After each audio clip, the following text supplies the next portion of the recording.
नमस्कार, बहुत स्वागत है आपका। आप देख रहे हैं आपकी आवाज, आपके साथ मैं हूं राम मोहन शर्मा। और आज आपकी आवाज में बात नर्मदा की कि आखिर नर्मदा कैसे बचेगी। मध्य प्रदेश में इन दिनों नमामि देवी नर्मदे सेवा यात्रा चल रही है। इस सेवा यात्रा का मकसद, इस पद यात्रा का मकसद नर्मदा को बचाने के लिए लोगों को जागरूक करना है। इस यात्रा को एक आंदोलन का रूप देना है। लेकिन जब आप इसके साथ साथ सरकार की कोशिशों को पिछले सालों के साथ तोलेंगे तो आपको शायद यह भी दिखाई देगा कि पिछले 13 सालों में नर्मदा के लिए शायद कुछ हुआ ही नहीं है। हां, प्रदूषण को लेकर कुछ नहीं हुआ, खनन को लेकर कुछ नहीं हुआ और ना ही नर्मदा के कम होते हुए जल स्तर को लेकर कुछ हुआ है। तो सवाल यही है कि क्या नर्मदा सिर्फ यात्रा भर से बच जाएगी? क्या नर्मदा मैया की आरती कर लीजिए सब कुछ हो जाएगा?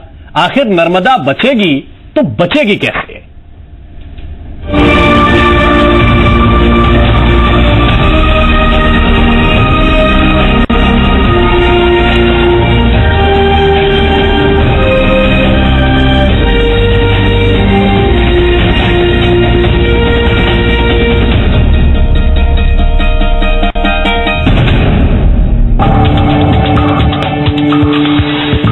मध्य प्रदेश में मैकल पर्वत श्रृंखला से पवित्रता का जो प्रवाह अनंत काल से हो रहा है, उसकी हकीकत आज के दौर में बिल्कुल बदल चुकी है।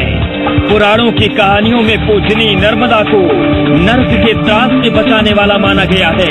लेकिन अफसोस कि सत्ता के शीर्ष से लेकर सतह तक बैठे प्रशासनिक शक्ति के बड़े बड़े भक्तों ने कई जगहों पर नर्मदा को गंदा नाला बनाकर नर्क में तब्दील कर दिया है।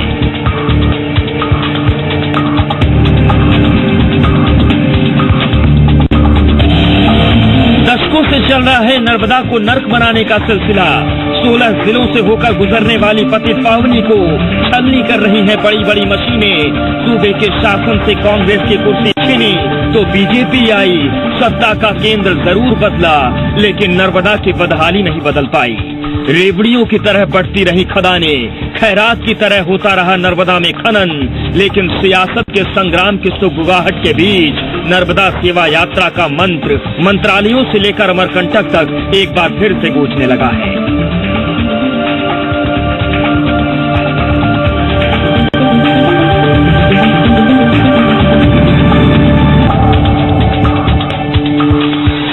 नर्मदा की हालत हमने देखी है। नर्मदा के पानी को यहाँ ले जाओ, वहां ले जाओ, सब जगह से डिमांड आती है, हम भी कहते हैं। लेकिन नर्मदा की स्थिति जो मैंने देखी, नर्मदा के उद्गम स्थल पर आगे डिंडोरी जिला है, वहां गर्मी के दिनों में पिछले साल गया था तो वहां पानी नहीं था, लगभग धार सूखने की कगार पर थी।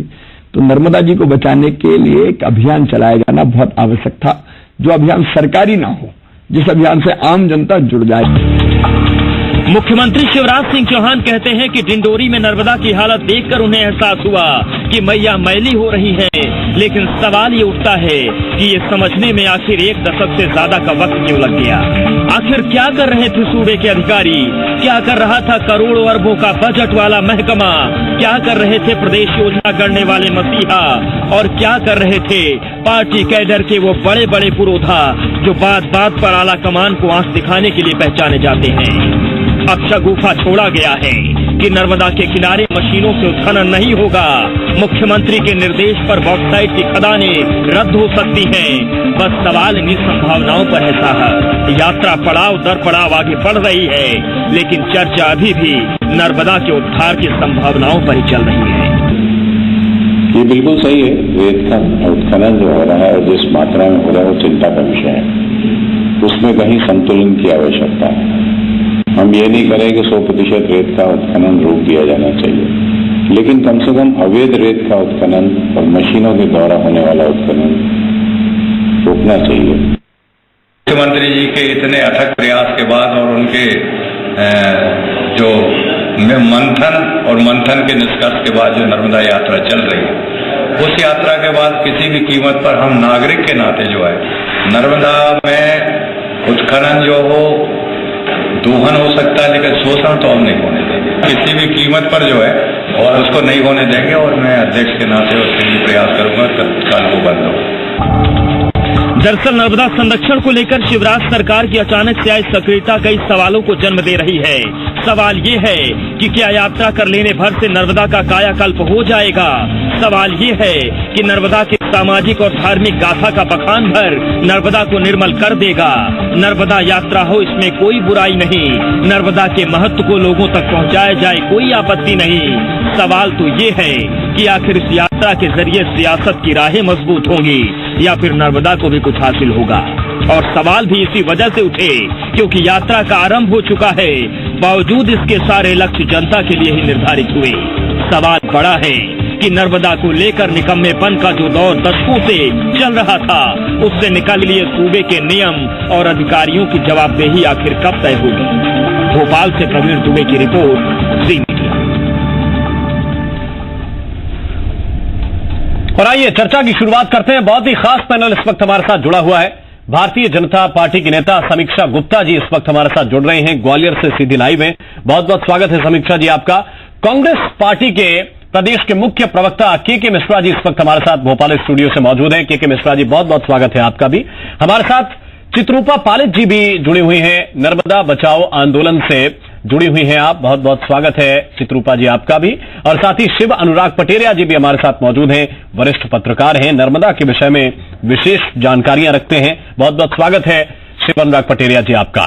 सबसे पहले सवाल आपसे है समीक्षा गुप्ता जी, इस यात्रा के जरिए क्या ये माने कि सिर्फ आप एक यात्रा निकालकर लोगों को इस रूप में जागरूक कर रहे हैं कि वो ये समझे कि नर्मदा की क्या महत्ता है, क्या इससे आपको फायदा है, अगर आप मेला करेंगे तो क्या नुकसान आपको होगा, या इसके दूसरे जगह पर हम जाएं तो सिर्फ जनता को आप ये बता रहे हैं, वो भी मध्य प्रदेश की जनता को जिसके लिए प्रातः स्मरणीय है नर्मदा नदी, मां नर्मदा जिसके लिए प्रातः स्मरणीय है, उन्हें आप ये बता रहे हैं कि कितनी पवित्र है नर्मदा, बजाय इसके कि आप खनन पर रोक लगा लीजिए, बजाय इसके कि प्रदूषण को लेकर कोई ठोस कदम उठा लीजिए, बजाय इसके कि जल स्तर को लेकर किसी तरह का कोई बड़ा कदम आप उठाइए। आप लोगों को जागरूक कर रहे हैं जो अपने आप में मेरा ख्याल है कि बहुत जागरूक है पहले से।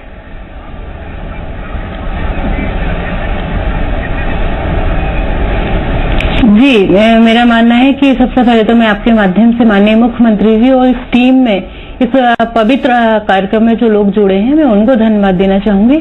लेकिन ये लोगों को जागरूकता का एक मुख्य उद्देश्य नहीं है। मैं मानती हूँ कि 144 दिन की जो यात्रा शुरू की है जी, और उससे लोगों तक पहुंचना, लोगों को, क्योंकि हमारे यहाँ प्राचीन समय से नदियों को माँ का रूप देखा जाता है और नर्मदा माँ के समान है और मध्य प्रदेश में 16 जिलों से निकल रही है। तो ये मैं मानती हूँ कि ये बहुत बड़ा और सराहनीय प्रयास है, सिर्फ ना कि एक दिखावा, ना कि एक जनता को भ्रमित करना। मुझे लगता है कि जो पर्यावरण को संरक्षण करना, हमारी स्वच्छता को ध्यान में रखना और लोगों को जन जागरूकता, चाहे फिर वो साहित्य के माध्यम से हो, चाहे वो संस्कृति के माध्यम से हो, चाहे वो किसी भी संगोष्ठी के माध्यम से, तो लोगों को जागरूक करना और लोगों को उससे जोड़ना, क्योंकि ये लोगों के ही लिए है मुझे लगता है। तो इसलिए ये प्रयास सार्थक रहेगा और ये बहुत सराहनीय है। ठीक है मिश्रा जी, क्या ये प्रयास, जो मैंने शुरुआत में सवाल पूछा कि आप उन लोगों को जागरूक करने के लिए जा रहे हैं जो रोज सुबह उठकर चरण वंदना करते हैं, नर्मदा माँ का आशीर्वाद लेकर अपने काम पर निकलते हैं, आप उन्हें जागरूक करने की बात कर रहे हैं, बहुत अच्छी बात है। लेकिन जो विशेष और ठोस कदम उठाने की जरूरत है, क्या वाकई सरकार वो उठा रही है जिससे नर्मदा को बचाया जा सके? आखिर कैसे नर्मदा बचेंगे, इसकी दिशा में कुछ आपको लग रहा है कि ठोस सरकार के द्वारा हो रहा है? राममोहन जी, देखिए, मैं राजनीति में बड़ा सीधा संवाद और सीधे विचार व्यक्त करने का आदी हूँ जी।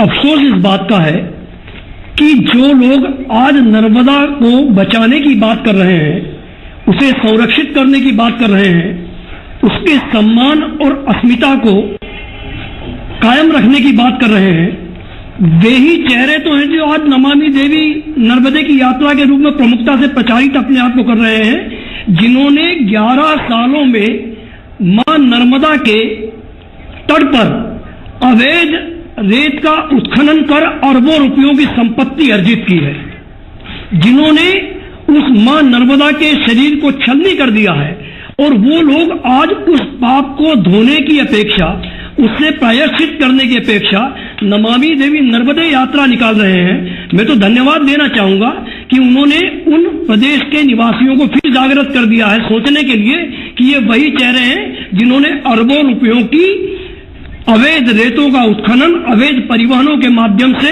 जो बिना नंबर प्लेटों के वाहनों से आदान प्रदान हो रहा है और अरबों रुपयों की रेतों का आदान प्रदान हुआ है, उसके दोषी हैं जिन्हें प्रायश्चित करना चाहिए। वे आज यात्रा निकाल रहे हैं। प्रायश्चित करना चाहिए। समीक्षा गुप्ता जी, आप यात्रा निकाल रही हैं।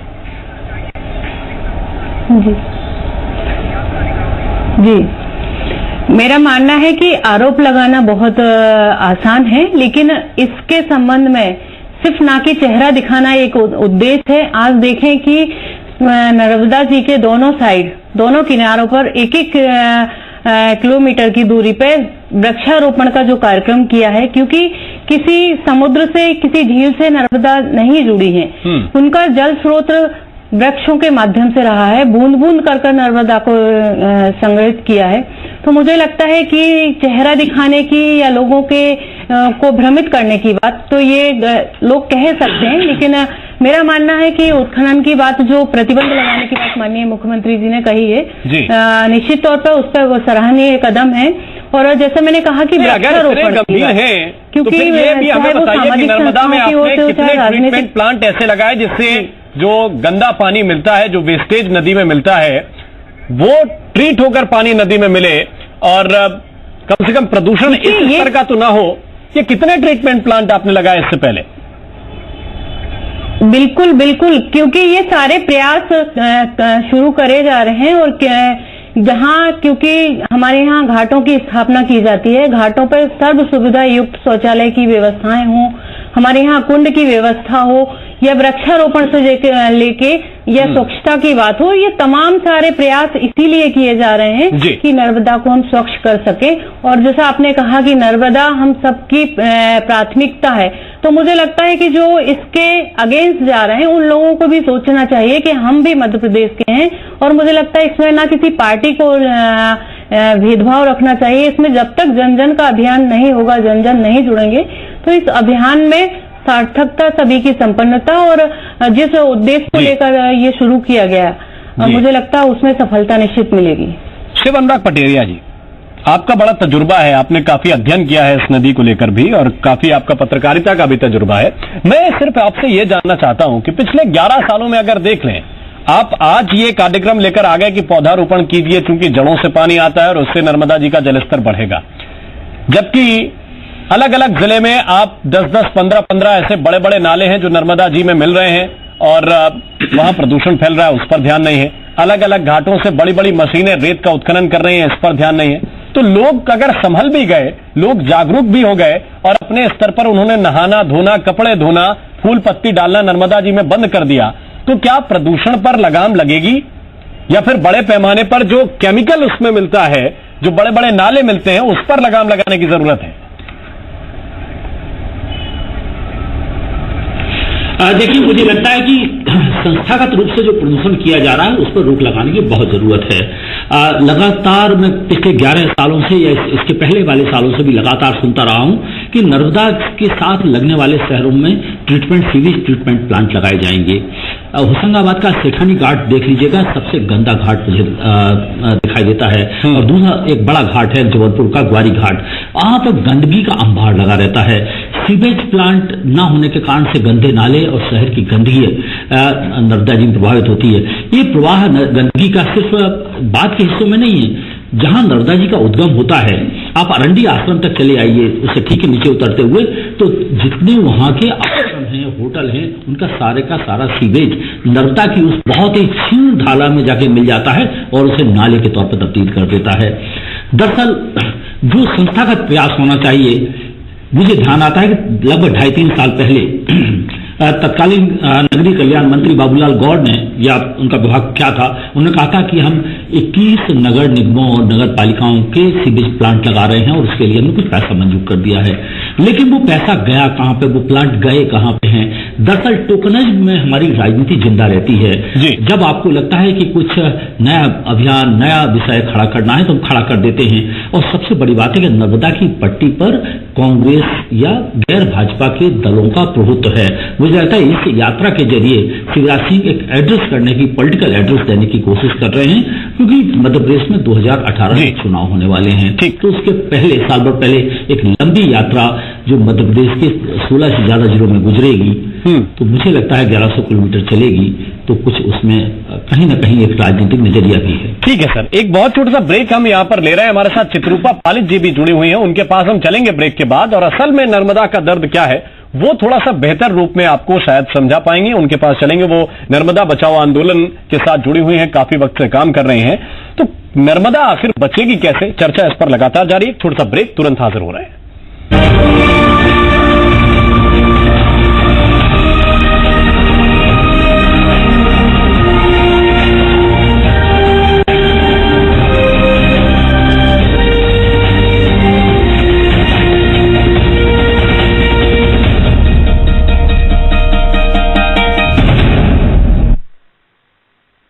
प्रायोजक है पतंजलि सौंदर्य फेस वॉश, सुंदर ओजपूर्ण व कोमल त्वचा के लिए प्रकृति का वरदान। लक्स इन्फर्नो क्विल्टेड थर्मल, जितनी सर्दी बाहर उतनी गर्मी अंदर। इंडिगो PU इनेमल पेंट, नीलकमल अब प्लास्टिक फर्नीचर से कहीं ज्यादा। सिग्नेचर ब्लैंकेट्स के बिना आपकी लाइफस्टाइल अधूरी है। और रूपा टॉरिडो प्रीमियम थर्मल, पूरे परिवार के लिए।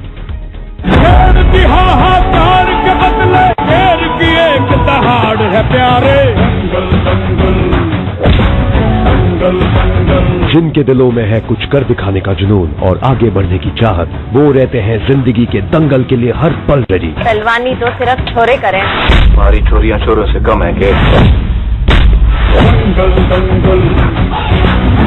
Datsun Redigo Sport, limited edition, unlimited passion. Designer bag exclusively imported from Milan. Signature blanket नहीं है? सिग्नेचर ब्लैंकेट के बिना आपकी लाइफस्टाइल अधूरी है। Signature blanket for a signature home. Honey के नाम पर हो रही मनी की लूट से खुद को बचाएं। FSSAI द्वारा निर्धारित 100 से अधिक पैरामीटर्स पर 100% खराब पतंजलि हनी अपनाएं। पतंजलि प्योरिटी की 100% गारंटी। गरम गरम पहनो सिर्फ अमूल बॉडी वार्मर, रहो गर्मा गर्म।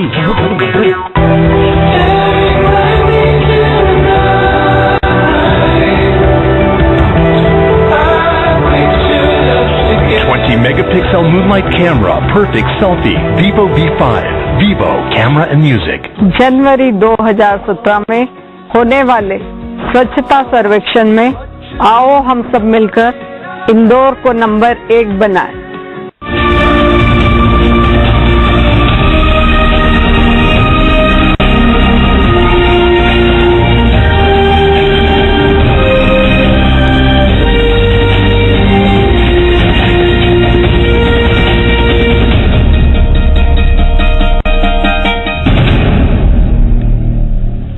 ब्रेक के बाद स्वागत है आपका, और हम सीधे चलते हैं नर्मदा बचाओ आंदोलन से जुड़े हुए चित्रूपा पालित जी के पास। चित्रूपा जी, आप क्या देख रहे हैं? एक बड़ी यात्रा है, क्या इसको आप सार्थक रूप में देख रहे हैं कि देखिए अलग अलग घाटों पर 144 दिन तक अगर लोग जाएंगे तो कम से कम कुछ जागरूकता किसी स्तर तक तो लोगों पर पहुंचेगी, या फिर ये आपको एक तरह से पॉलिटिकल मोटिवेशन से की जा रही यात्रा लग रही है कि भाई इससे दूसरों के राजनीतिक हित तो सध जाएंगे?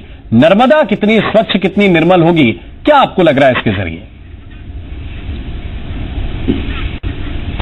देखिए, ये तो एक ढोंग है और ढकोसला, जैसे कि शिवराज जी का हर कार्य होता है।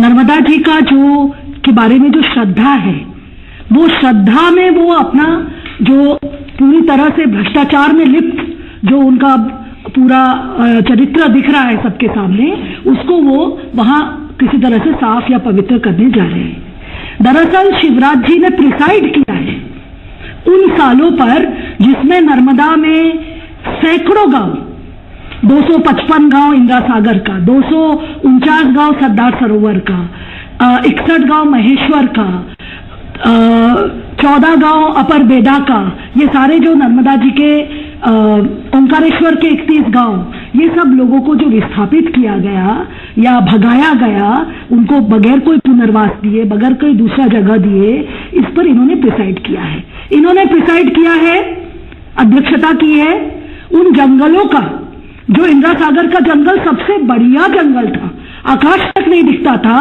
वो 1 लाख हेक्टेयर जमीन जिसपे जंगल लगा था और जिसमें 10,000 झाड़ प्रति हेक्टेयर होता था, अगर ये आज 250 झाड़ प्रतिदिन लगा रहे, सच में अगर वो जंगल को दोबारा करना है तो 70 लाख झाड़ एक दिन 138 दिन तक इनको लगाना पड़ेगा। तो वो झाड़ों को उन्होंने खत्म कर दिया और अब ये हमको ये शिक्षा दे रहे हैं कि इनके जड़ों से पानी आती है।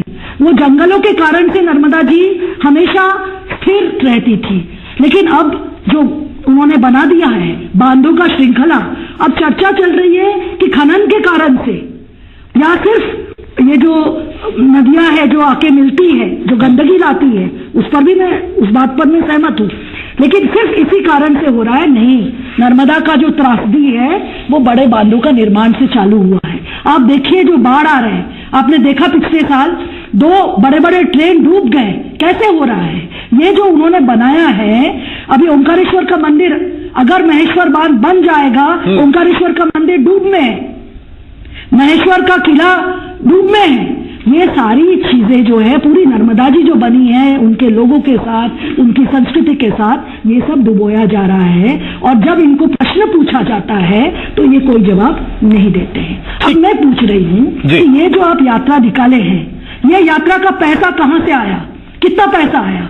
मैं कह रही हूँ कि विस्थापितों का मुआवजा के लिए आप कह रहे हैं आपके पास पैसा नहीं है, और अब आप ये ढोल बजाते हुए, नाटक करते हुए आपने एक यात्रा निकाला है, इसका पैसा कितना और कहां से आया? अगर ये सार्वजनिक, अगर वो शिवराज जी का खुद का निजी पैसा है तो अलग बात है, अगर ये सार्वजनिक पैसा है तो इसका जवाब देना होगा। ये करोड़ों रुपए खर्च कर रहे हैं। हम कह रहे हैं कि आज ओंकारेश्वर में, गोगल गांव में कब तक लोग जल सत्याग्रह करेंगे?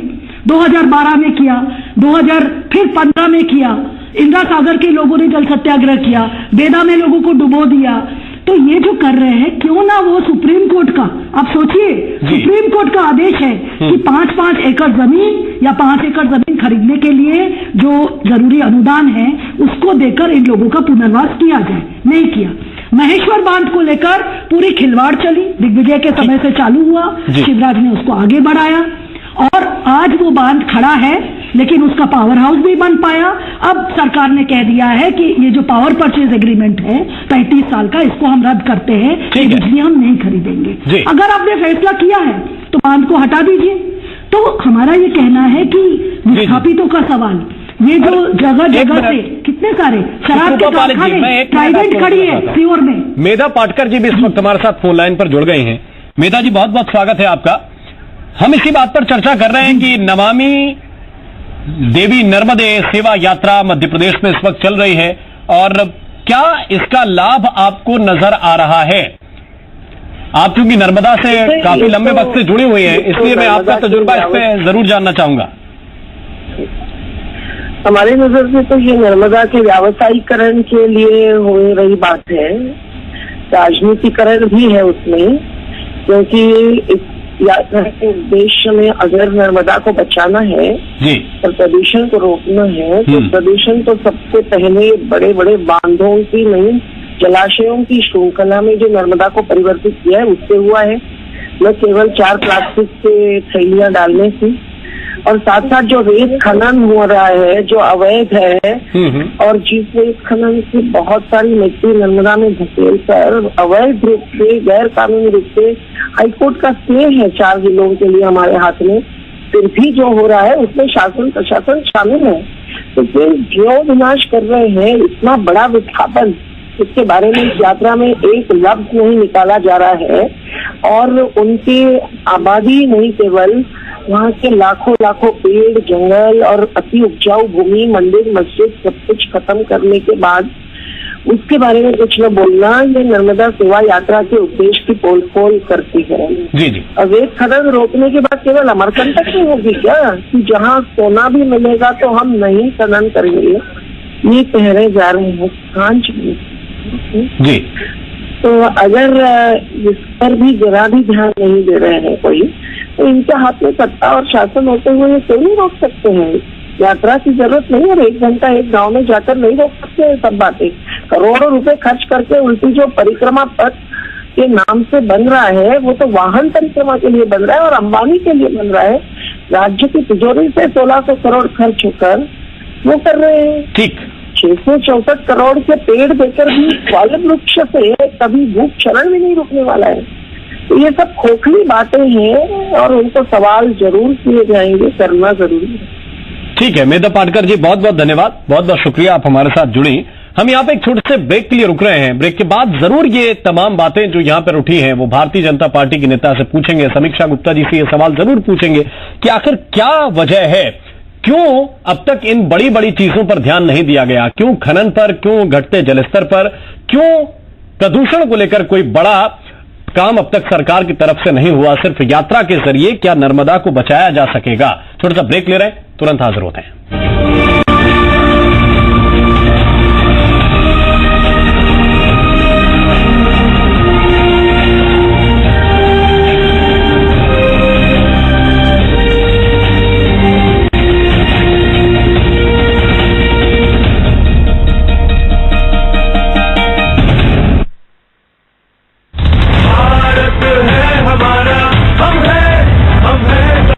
आत्मविश्वास की नई ताकत, सहारा इंडिया लाइफ इंश्योरेंस के साथ।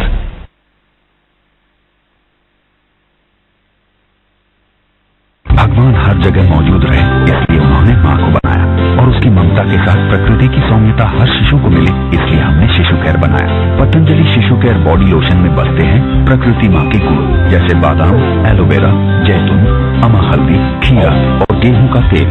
आपके प्यार जितना कोमल व शुद्ध। अब अपने शिशु को दीजिए प्रकृति माँ का पोषण। पतंजलि शिशु केयर, प्रकृति माँ से माँ तक। जब बात हो कम कीमत में ज्यादा धुलाई की, तो मैं विश्वास करती हूँ सिर्फ विदिशा डिटर्जेंट पर। तो आप भी लाइए विदिशा डिटर्जेंट पाउडर व केक। विदिशा। महिंद्रा गारंटी देते हैं कि उनके नए महिंद्रा ब्लेजो का माइलेज आपके ट्रक से ज्यादा है। अगर ऐसा नहीं हुआ तो आप कर दीजिए ट्रक वापस। तो दीजिए अपने बिजनेस को महिंद्रा ब्लेजो, जिसका फ्यूल स्मार्ट स्विच दे सबसे ज्यादा माइलेज। महिंद्रा ट्रक्स, ज्यादा माइलेज गारंटी के साथ। Designer bed exclusively imported from Milan. Signature blanket नहीं है? सिग्नेचर ब्लैंकेट के बिना आपकी लाइफस्टाइल अधूरी है। A signature blanket for a signature home. प्रदेश वासियों को क्रिसमस और न्यू ईयर की हार्दिक शुभकामनाएं। Varghese builder, ultra luxurious apartment, Jagdalpur.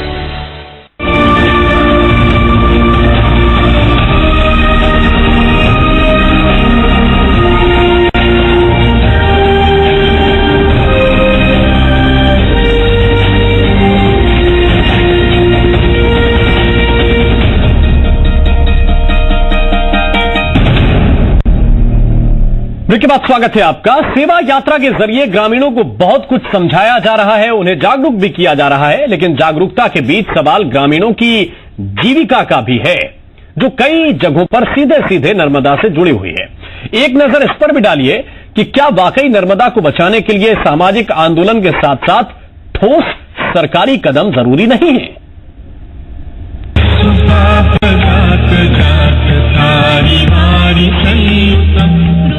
Madhya Pradesh में जीवन दायिनी नर्मदा नदी को जीवंत बनाए रखने के लिए यूं तो कई संगठन काम कर रहे हैं, सरकार काम कर रही है, लेकिन हैरानी की बात है कि मध्य प्रदेश के हर जिले से गुजरते हुए पवित्र नर्मदा को प्रदूषण की मार झेलनी पड़ रही है।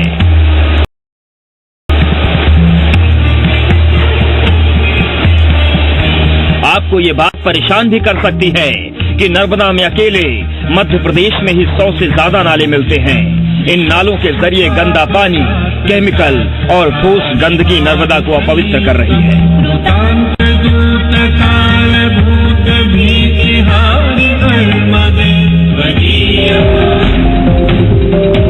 नर्मदा में 102 नालों का गंदा पानी और ठोस गंदगी रोज बहाई जाती है। होशंगाबाद में 29, मंडला में 16, जबलपुर में 12 बड़े नाले नर्मदा में मिलते हैं। खंडवा, बड़वानी और अनूपपुर जिलों में 9 नाले नर्मदा को प्रदूषित कर रहे हैं। खरगोन में 7, डिंडोरी में 6 और रायसेन में 5 नाले नर्मदा में मिलते हैं। रासायनिक खाद और कीटनाशकों का पानी भी नर्मदा में बहाया जाता है। नर्मदा कछार में अब पहले जैसा वन क्षेत्र नहीं रह गया है। कृषि क्षेत्र लगातार बढ़ रहा है। खेती में खाद और कीटनाशकों के घातक रसायन बरसात के दिनों में पानी के साथ बहकर नर्मदा नदी में घुल जाते हैं। वन घटने से मुलायम चट्टानों में कटाव से भी नदी में जमाव बढ़ रहा है। जल संसाधन विभाग और प्रदूषण नियंत्रण मंडल ने नर्मदा के जल की कई बार जांच की। प्रदूषण के आंकड़े भी दर्ज किए गए, लेकिन प्रदूषण कम करने के लिए कोई बड़ा कदम नहीं उठाया।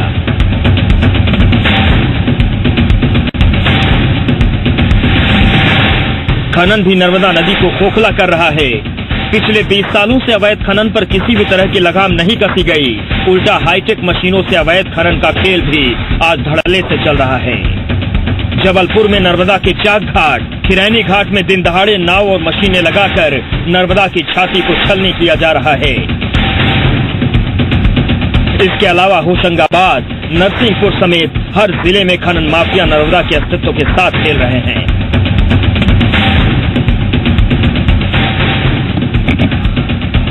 ये चिंता तब और बढ़ जाती है जब जनता की सरकार नर्मदा के धार्मिक सामाजिक महत्व को अपनी राजनीति के लिए तो भुनाती है, नदी के नाम पर करोड़ों का बजट बनाती है, लेकिन जमीन पर हालात बदलने का नाम नहीं लेते। प्रवीण दुबे, श्री मीडिया, भोपाल। लगातार हम इस पर चर्चा भी कर रहे हैं। समीक्षा गुप्ता जी, मैं एक बार फिर से आपके पास आना चाहता हूं।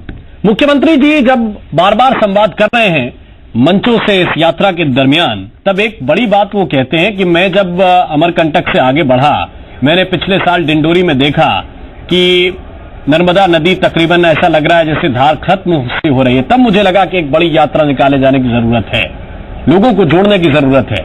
मैं आपसे यही जानना चाह रहा हूं, और मुख्यमंत्री जी अगर इसका जवाब दें तो बेहतर रहेगा शायद, कि अगर मुख्यमंत्री जी की नजर आज नहीं पड़ती तो फिर आज भी ये यात्रा नहीं निकलती, या फिर उनके जो मातहत अधिकारी हैं, जो दूसरे नेता हैं, जो डिंडोरी के भाजपाई कार्यकर्ता होंगे, वो ये तक नहीं बता सके मुख्यमंत्री को पिछले 10 सालों में, 11 सालों में, कि यहां पर धारा इस तरह से कम होती जा रही है। मुख्यमंत्री जी की नजर न पड़े तो यात्रा भी न निकले।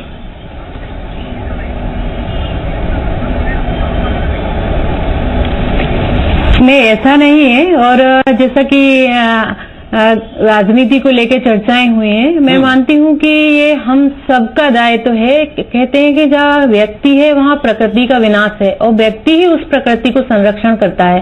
तो माध्यम हमारे मुख्यमंत्री जी बने हैं, और मुझे लगता है कि ऐसा नहीं है कि चिंता जाहिर जरूर मुख्यमंत्री जी ने की थी, लेकिन प्रयास भी हो रहे हैं। बहुत सारी जो संस्थान है, बहुत सारी फैक्ट्री हैं, उनको कड़े निर्देश दे दिए गए हैं कि अपना ट्रीटमेंट फिल्टर प्लांट लगाया जाए।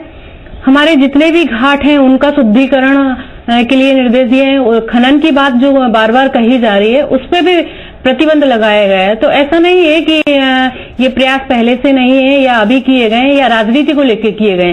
तो मेरा मानना है किसी भी उद्देश्य को, किसी भी धारा को या किसी भी काम को राजनीति से नहीं जोड़ना चाहिए। 2 दिन पहले उन्हें भी ये बयान देना पड़ा कि जो अवैध खनन है उस पर रोक लगाई जानी चाहिए। इसका मतलब ये कि अवैध खनन अभी भी चल रहा है। देखिए, बहुत सारी चीजों पर प्रतिबंध लगा दिया गया है। खनन पर भी मुख्यमंत्री जी के सख्त निर्देश हैं कि उस पर भी प्रतिबंध लगना है। और छुटपुट जो घटनाएं हैं, लेकिन जो जहां से सूचना आती है वहां तुरंत कार्रवाई की जाती है। अभी की घटना जैसा कि आपने महिदिया अस्पताल की भी है, ऐसी तमाम सारी हैं, जहां सूचना मिलती है वहां कार्रवाई, सख्त कार्रवाई की जाती है। और मेरा मानना है कि इस पुनीत आयोजन में अगर हम सब इसकी निंदा ना करते हुए अगर सभी भागीदारी बनेंगे, चाहे फिर वो आप मीडिया से हो या तमाम राजनीतिक दल हो, तमाम सामाजिक संस्थाएं हो, स्वयंसेवी संस्थाएं हो, अगर हम सब मिलकर इसको करेंगे तो मुझे लगता है कि ये उद्देश्य मुख्यमंत्री जी ने ये काम शुरू किया है। 144 दिन की यात्रा है, और इस यात्रा में कोशिश यही की जा रही है कि हम सब मिलकर इसका उद्धार करेंगे। और मुझे लगता है कि एक बात बहुत किसी राजनीतिक नर्मदा सेवा यात्रा पर किसी तरह की निंदा और किसी तरह की आलोचना हम सरकार की कतई नहीं कर रहे हैं। हम सिर्फ ये पूछ रहे हैं कि सेवा यात्रा के साथ क्या सरकार कोई ठोस कदम उन चीजों को लेकर उठा रही है जो बड़े कारण हैं नर्मदा को ना बचाने में या नर्मदा के प्रदूषित होने में या नर्मदा के अस्तित्व पर खतरे के लिए, उनको लेकर क्या सरकार कोई बड़ा कदम उठा रही है? के मिश्रा जी, बिल्कुल, जैसे के मिश्रा जी हमारे साथ हैं। क्या अब तक की चर्चा आपने सुनी, कई मुद्दे निकलकर सामने आए। जी, मैं आपके पास वापस आता हूं समीक्षा जी। ये सर मैं आपसे भी जानना चाहूंगा, ये एक चीज हमारे साथ जो चर्चा में मौजूद है शिवन राग जी, उन्होंने भी कही कि हो सकता है कि ये पॉलिटिकल जो इलाका है कांग्रेस का, उसको थोड़ा सा इफेक्ट करने की कोशिश हो सकती है कि ये यात्रा है। लेकिन मैं मोटे सवाल पर फिर लौटता हूं कि नर्मदा के संरक्षण के लिए जो कदम जरूरी हैं, उन कदमों को लेकर क्या विचार अब भी नहीं हो रहा है? सिर्फ एक हवा दी जा रही है कि लोगों के साथ हम जुड़ रहे हैं, लोग पौधे लगाएंगे, पौधे बड़े होंगे और इसके बाद नर्मदा जी को बचाया जाएगा। देखिए राममोहन जी, सच्चाई सरकार खुद स्वीकार कर रही है। माननीय मुख्यमंत्री जी इस यात्रा में 2 दिन पहले कह चुके हैं कि अब गौर कीजिएगा, अब पर ज्यादा जोर दे रहा हूं मैं कि अब नर्मदा के किनारे शराब नहीं बिकेगी। यानी अभी तक 11 सालों में उनके मुख्यमंत्रित्व काल में नर्मदा के किनारे शराब बिकती थी। नर्मदा का सम्मान कहां गया? अब अवैध उत्खनन पर रोक लगेगी। नर्मदा से उत्खनन करने वाले कौन हैं? उन्होंने क्यों स्वीकार किया कि अब लगेगी? और चूंकि मैं बड़ी प्रामाणिक आधार पर बात करता हूं, मैंने रेत माफियाओं के बंदूकधारी गुंडों के बावजूद भी वीडियो क्लिपिंग करवाई है और मैं आपके समक्ष ये तस्वीरें लेकर आया हूं कि इन तस्वीरों में आप देखिएगा कि सैकड़ों ट्रक जो बिना नंबर के हैं, जिन पर नंबर प्लेट नहीं है, जिन पर चौहान ब्रदर्स लिखा हुआ है, जिन पर चौहान इंटरप्राइज लिखा हुआ है, मैं माननीय मुख्यमंत्री जी से आप जैसे प्रतिष्ठित चैनल के माध्यम से पूछना चाहता हूं कि वे अभी किसी यात्रा में चैनल के मामले में देख रहे होंगे या चैनल सुनेंगे, या उनके अधिकारी उनको रिकॉर्डेड आज की डिस्कशन कल उन्हें सुनाएंगे। तो मैं मुख्यमंत्री जी से आपके माध्यम से विनम्रता से पूछना चाहता हूं कि जिस नर्मदा के सम्मान के लिए अब आप मध्य प्रदेश को भ्रमित करने के लिए निकले हैं, वहां कह रहे हैं कि अब हम वृक्ष लगाएंगे। मुख्यमंत्री जी बताएं कि सुहागपुर के नजदीक नर्मदा के इलाकों में जंगल काटने वाले उनके परिवार के कौन लोग हैं? मुख्यमंत्री जी कृपापूर्वक बतवाएं कि ये इन ट्रकों के मालिक जिनके नाम पर रजिस्ट्रेशन है, वो एसएस चौहान कौन है, वो तुलाराम चौहान कौन है, प्रद्युम्न सिंह चौहान कौन है, एपीएस चौहान कौन है, बबलू चौहान कौन है? प्रतिदिन नर्मदा के तट पर 800 से 1000 गाड़ियों ने रोज अवैध उत्खनन किया है। 3 से 4000 मजदूर प्रतिदिन, मैं मुख्यमंत्री जी के कॉन्स्टिट्यूंसी की बात कर रहा हूं, बुधनी जहां से मां नर्मदा निकलती हैं, जहां गुजरती हैं, उन इलाकों में नसरुल्लागंज इछावर रोड पर अवैध संग्रहण पिछले साल बरसात के पहले किन लोगों ने रेतों का किया था? एक ट्रक 72 हजार रुपए में रेत बिकी है, उसका संग्रहण करने वाले कौन थे? जब मैंने वो मामला उठाया तो खनिज सचिव ने एक संपादक को कहा कि ये हमारी लीगल, हमने एकत्रित करके इसको हमें वैध रूप से संग्रहण किया है, और बाद में वो तमाम गुंडों की मौजूदगी में हजारों ट्रकों के माध्यम से 72 रुपए डंपर बेची गई। तो ये लोग कौन है? उनको संरक्षण कौन कर रहा है? आज जो लोग नर्मदा की इज्जत के लिए मध्य प्रदेश की जनता को गुमराह कर रहे हैं कि 144 दिन की यात्रा में हम 60-70 सीटें सुधार लेंगे, राममोहन जी मैं दावे के साथ कहता हूं कि हम लोग, इन्होंने नर्मदा को खोखला किया और हम लोग उनको खोखला करेंगे। ठीक है शिवन राग पटेरिया जी, ये मोटी बात है। मैं बार बार एक ही सवाल पे इसलिए फोकस कर रहा हूं कि यहां का, क्योंकि नर्मदा सेवा यात्रा निकलने से पहले इसकी जब शुरुआत हुई तब जरूर ये कहा गया कि अमरकंटक में 1500 करोड़ रुपए खर्च किए जाएंगे, सीवेज ट्रीटमेंट प्लांट लगेगा। लेकिन इससे पहले मुझे याद नहीं आता कि ये कहा गया हो मुख्यमंत्री के द्वारा या सरकार के मंत्री के द्वारा कि अमुक जगह पर इतने करोड़ रुपए दे दिए, ये ट्रीटमेंट प्लांट लगेगा। या अवैध खनन का दरअसल मसला ऐसा है जिसमें आप खनन की लीज देते हैं और वहां से अवैध खनन होता है, तो उसको पकड़ने के लिए, उसको करने के लिए आपने अपने अधिकारियों को खुला हाथ दिया हो, ऐसी चीजें कभी सामने नहीं आई।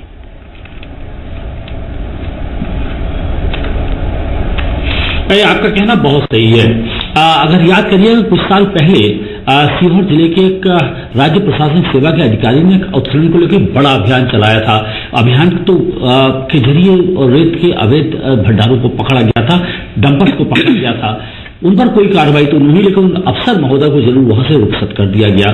दरअसल इस पूरे इलाके में राजनीतिक संरक्षण में रेत का अवैध खनन होता है और उस अवैध खनन के जरिए एक सत्ता के केंद्र लगातार विकसित होते हैं। लगातार ऐसे केंद्रों को विकसित किया जा रहा है जो प्रभावित कर सकते हैं। अगर आप उनके खिलाफ आवाज उठाएंगे तो आप हो सकता है आपके घर तक ना पहुंच पाए। पिछले 10 से 15 दिन पहले भी मंडीदीप से भोपाल की तरफ आ रहा था तो एक कतार में कम से कम 100 से ज्यादा डंपर चल रहे थे और लगातार हर डंपर को मैं देख रहा था, उस एक भी डंपर पर कोई भी नंबर प्लेट नहीं थी। ये कन्वाय हर रात को गुजरते हैं, हर थाने के सामने से गुजरते हैं, लेकिन इनको रोकने वाला कोई नहीं है। दूसरा सबसे बड़ी बात मैं हल्का सा विषयांतर करते कहता हूं, नर्मदा जी से ज्यादा महत्वपूर्ण है जो 41 ट्रिब्यूटरीज हैं यानी सहायक नदियां हैं, उनका भी हुजूर संरक्षण करिएगा। बरसात के दिनों में सिर्फ ट्रिब्यूटरीज में पानी रहता है, बाकी दिनों में वो सूख के रेत का मैदान बन जाती है, उनका शोषण होता है। दरअसल जंगल कटे हैं, हमारी जमीन का क्षरण हुआ है, जहां से ट्रिब्यूटरी हमेशा भरी पूरी रहती थी और नर्मदा को जल अपना अवपूरित करती थी। वो पचमढ़ी के जंगल, वो सतपुड़ा के जंगल, वो मेकल पर्वत की श्रेणियां जो सब नंगी कर दी गई हैं। लोगों ने रेत लूटी, लोगों ने लकड़ी लूटी, लोगों ने सागौन के वृक्ष काटे और लोग मालदार हो गए। और अब उनमें से पर्याप्त संख्या में ऐसे लोग हैं वो एक गान करते रहते हैं, नमामि देवी नर्मदे।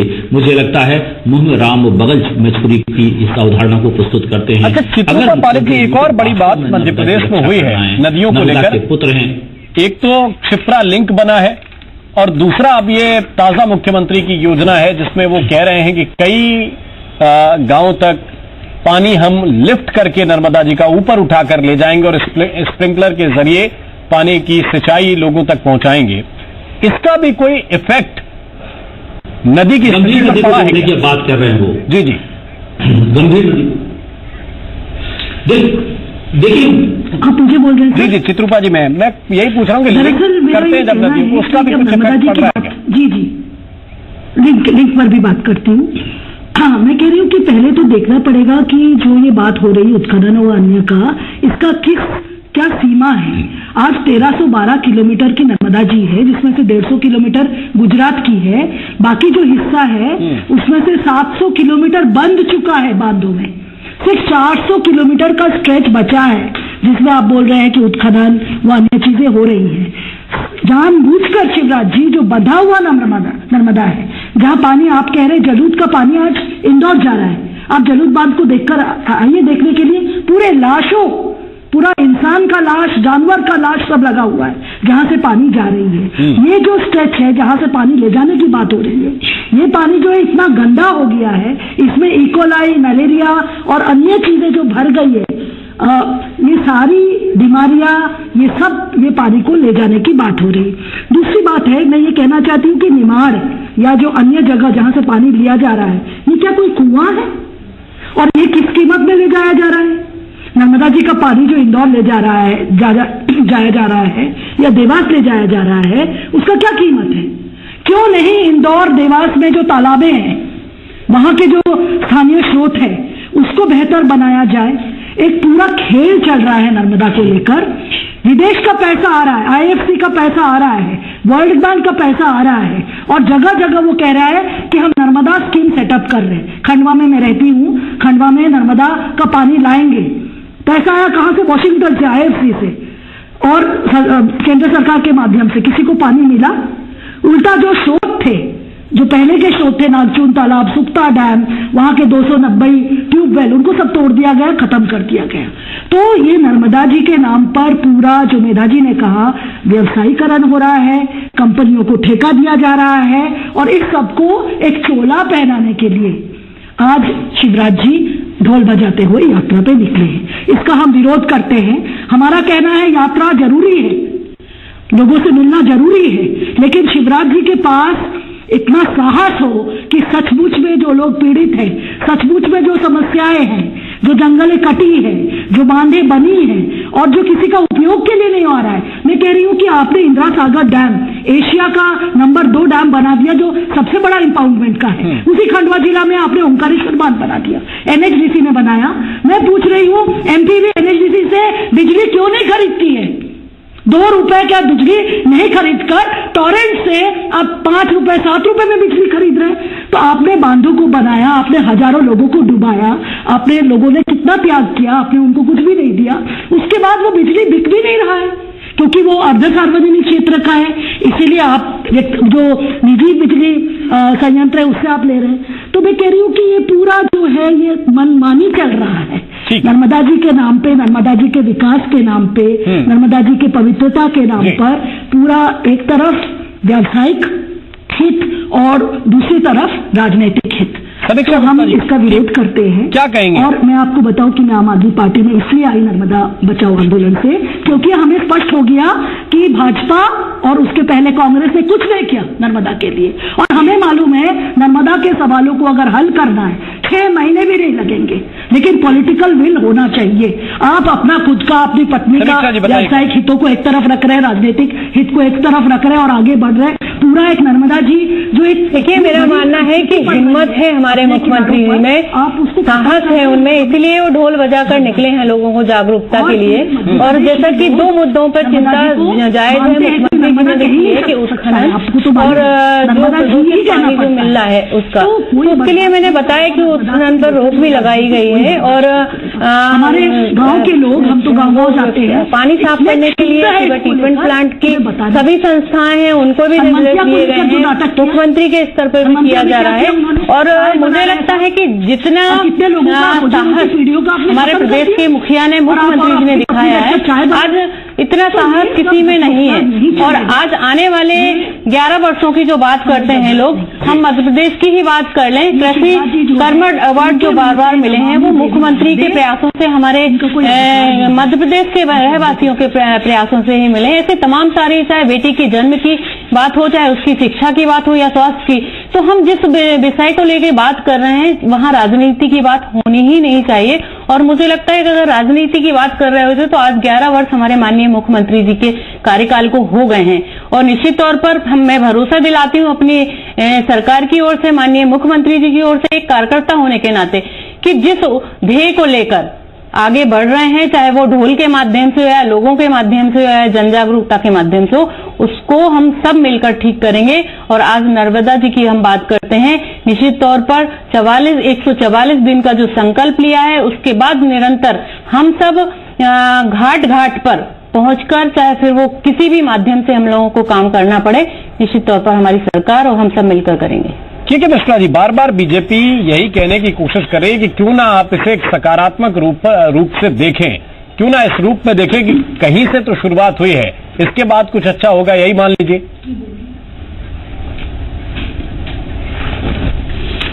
राम मोहन जी, देखिए समीक्षा जी राजनीति नहीं करने की बात कह रही हैं।